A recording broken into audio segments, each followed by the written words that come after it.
Homework করেছিলাম।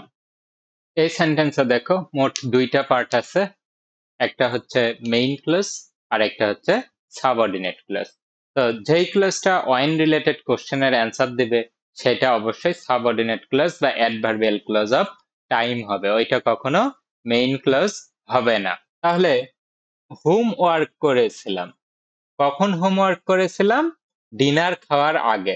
তাহলে আমার ডিনার খাওয়া একটা কাজ আর হোমওয়ার্ক করা একটা কাজ। তাহলে এটা যেহেতু টাইম বাচক অংশ, এটাই আমাদের সাবঅর্ডিনেট ক্লজ আর এটা মেইন ক্লজ।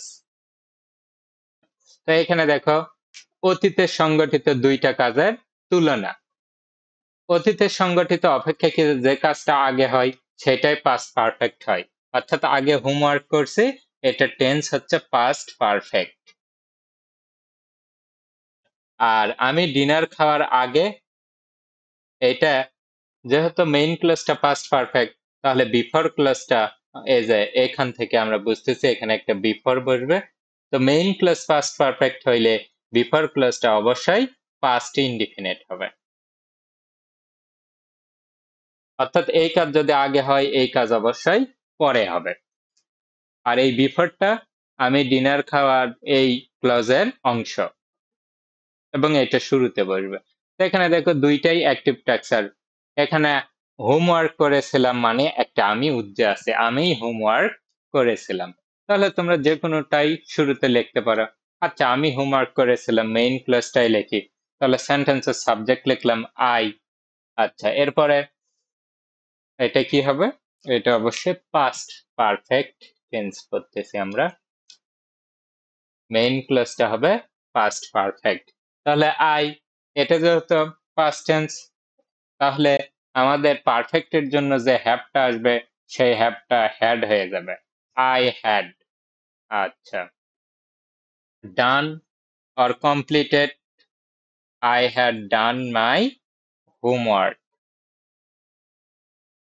হোমওয়ার্ক, তাহলে I had done my homework.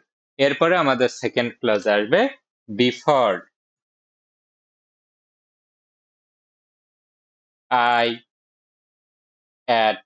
এটা যেহেতু পাস্ট টেন্স তাহলে কোনো অক্সিলারি ভার্ব থাকবে না, মেইন ভার্বের পাস্ট ফর্ম বসবে, বিফোর আই অ্যাট ডিনার। আচ্ছা, এখানে একটা বিষয় খেয়াল করো, আমরা ইচ্ছা করলে বিফোর আই এর ডিনার এই ক্লজটাও শুরুতে লিখতে পারবো, অর্থাৎ এইভাবে এটা লিখতে পারবো, বিফোর আই অ্যাট ডিনার। এই ক্ষেত্রে আমাদের মাঝখানে একটা কমা ইউজ করতে হবে, I had done or completed my homework. Homework, আচ্ছা। তো এখানে আরেকটা বিষয় খেয়াল করে দেখো যে আমাদের অতীতে সংগঠিত দুইটা কাজের অপেক্ষাকৃত আগের কাজটা পাস্ট পারফেক্ট হবে, কিন্তু অপেক্ষাকৃত পরের কাজটা যে পাস্ট ইনডিফিনিট টেন্সেই বলতে হবে এমনটা না, জাস্ট একটু ক্লু দেয়া থাকলেই হবে। অর্থাৎ এখানে আমরা এভাবেও লিখতে পারতাম, I had done my homework before dinner. তাহলে এখানে বোঝা যাচ্ছে ডিনার করা একটা কাজ, সেই কাজের পূর্বে হোমওয়ার্ক কমপ্লিট করা হয়েছে, সুতরাং অতীতে অন্য একটা কাজের পূর্বে আর একটা কাজ হয়েছে। এটাও কিন্তু পাস্ট পারফেক্ট টেন্স এভাবেও হতে পারে, অর্থাৎ একটা প্রিপজিশনাল ফ্রেজ যেটা অ্যাডভার্বিয়াল অফ টাইম মার্কার হবে এবং এটা মূল কাজের আগে কোনো কাজকে বোঝাবে। চলো 17 নম্বর এক্সাম্পলটা দেখা যাক। ডাক্তার আসার আগে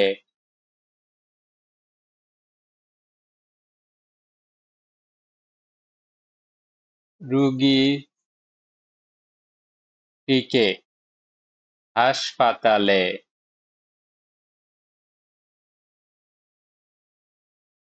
নেয়া হলো, নেয়া হয়েছিল। তাহলে এখানে দেখো অতীতে দুইটা কাজের তুলনা, একটা হচ্ছে রুগীটাকে হাসপাতালে নেয়া আর একটা হচ্ছে ডাক্তারের আসা। তাহলে রুগীটা যেহেতু হাসপাতালে আগে নেওয়া হয়েছে, এটা হবে পাস্ট পারফেক্ট। ডাক্তারটা যেহেতু পরে আসছে এটা হবে পাস্ট ইনডিফিনিট।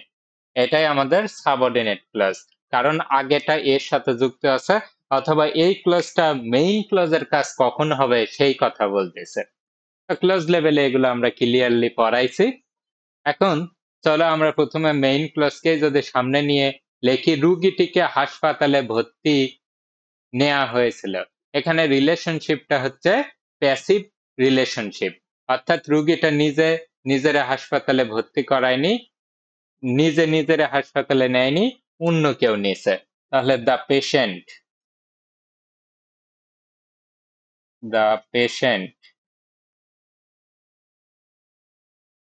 আচ্ছা, এটা পাস্ট টেন্স, তাই পাস্ট মার্কার হ্যাড আসবে। এটা প্যাসিভ, এজন্য প্যাসিভ মার্কার বি আসবে, যেটা বিন হয়ে যাবে। The patient had been. আচ্ছা, taken were to the hospital. To the hospital. আচ্ছা, এরপরে ডাক্তার আসার আগে, তাহলে বিফোর, আগের জন্য আমরা বিফোরটা লিখলাম। The doctor. আচ্ছা, ডক্টরের আসা, এটা কোন টেন্স হবে? Past indefinite. তাহলে কোনো অক্সিলারি ভার্ব নাই, মূল ভার্বের past form. Before the doctor arrived. তাহলে ডাক্তার আসার আগে রুগীটিকে হাসপাতালে নেওয়া হয়েছিল। চলো 18 নম্বর একটা এক্সাম্পল খেয়াল করি।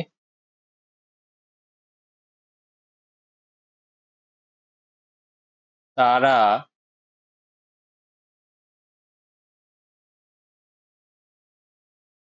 রাত 8টার আগে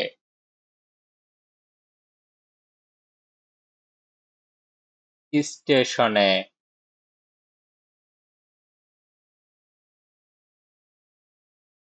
পৌঁছাবে।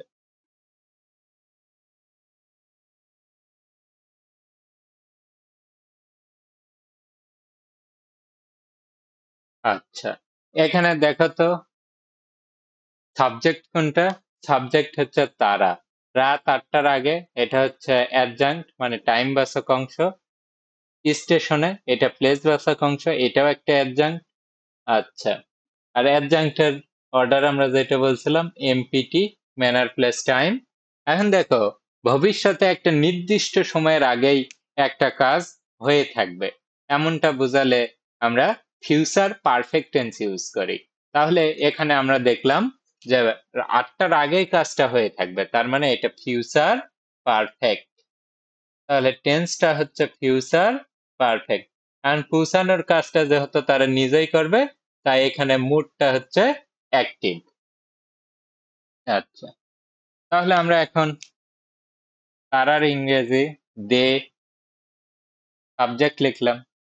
এটা যেহেতু ফিউচার, তাহলে শ্যাল বা উইল লিখলাম। দে উইল, এটা যেহেতু পারফেক্ট, পারফেক্ট মার্কার হ্যাভ লিখলাম। They will have arrive to the station.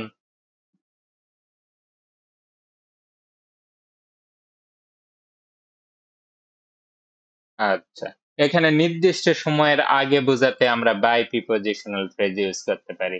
By 8 PM। তাহলে তারা 8টার আগে স্টেশনে পৌঁছাবে। এর ইংরেজি ট্রান্সলেশনটা এইরকম হবে। 19 নাম্বার এক্সাম্পলটা খেয়াল করো।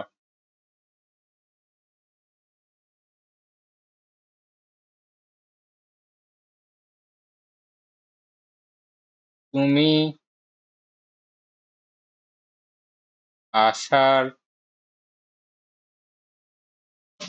পরে সে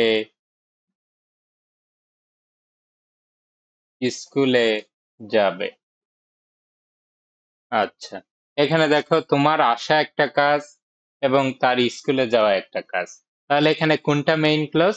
তাহলে যেটা আরেকটা ক্লজের টাইম বলতেছে, সেটা সাবঅর্ডিনেট ক্লজ, আর যার টাইম বলতেছে সে মেইন ক্লজ।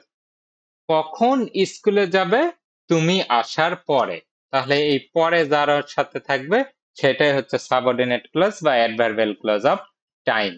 আচ্ছা, তাহলে তোমার আসার পরে সে স্কুলে যাবে, তুমি আগে আসবা তারপর সে যাবে, তাহলে তোমার আসাটা হবে ফিউচার পারফেক্ট, ভবিষ্যতে সংগঠিত দুইটা কাজের অপেক্ষাকৃত আগের কাজ। আর তার স্কুলের যাওয়াটা হবে ফিউচার ইনডিফিনিট। তবে এখানে ফিউচার ইনডিফিনিট মিনিং দিতে আমরা প্রেজেন্ট ইনডিফিনিট কেও লিখতে পারি। এখানে যে প্রেজেন্ট ইনডিফিনিটটা ইউজ হবে ওইটা আসলে ফিউচার মিনিং দিবে। তাহলে তুমি আসার পরে, এখানে আমরা শুরুতে যদি এটা লিখি তাহলেও সমস্যা নাই। আফটার ইউ উইল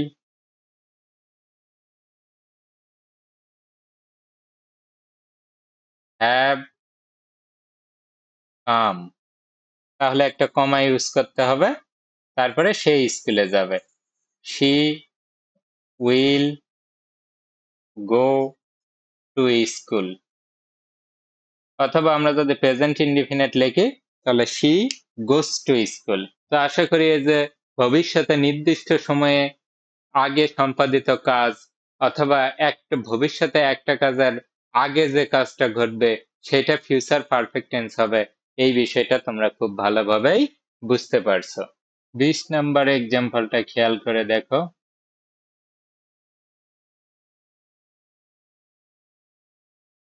প্রকল্পটি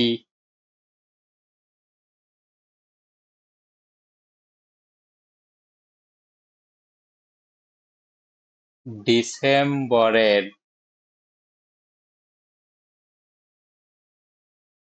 আগেই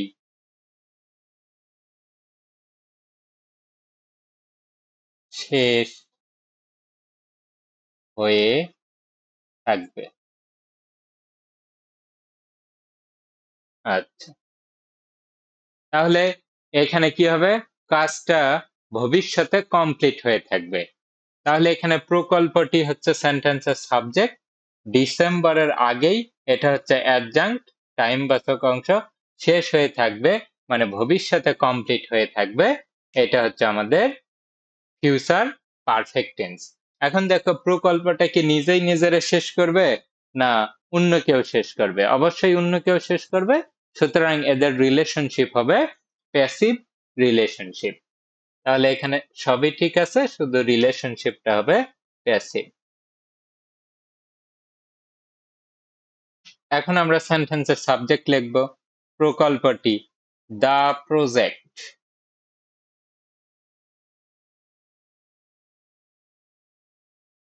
আচ্ছা, এরপর প্রেডিকেটর লিখব। এটা যেহেতু ফিউচার টেন্স তাহলে শ্যাল বা উইল, প্রজেক্টের পরে উইল বসবে, দা প্রজেক্ট উইল। আচ্ছা, এটা যেহেতু পারফেক্ট টেন্স তাহলে সাহায্যকারী ভার্ব হ্যাভ আসবে, দা প্রজেক্ট উইল হ্যাভ। এটা যেহেতু প্যাসিভ তাহলে প্যাসিভ মার্কার বি আসবে, সেই বিটা হ্যাভের প্রভাবে বিন হবে। The project will have been completed. Completed কখন? By December. ডিসেম্বরের আগে প্রজেক্টটা কমপ্লিটেড হয়ে যাবে। আশা করি তোমরা ফিউচার পারফেক্ট টেন্সটাও খুব ভালোভাবে বুঝতে পারছো।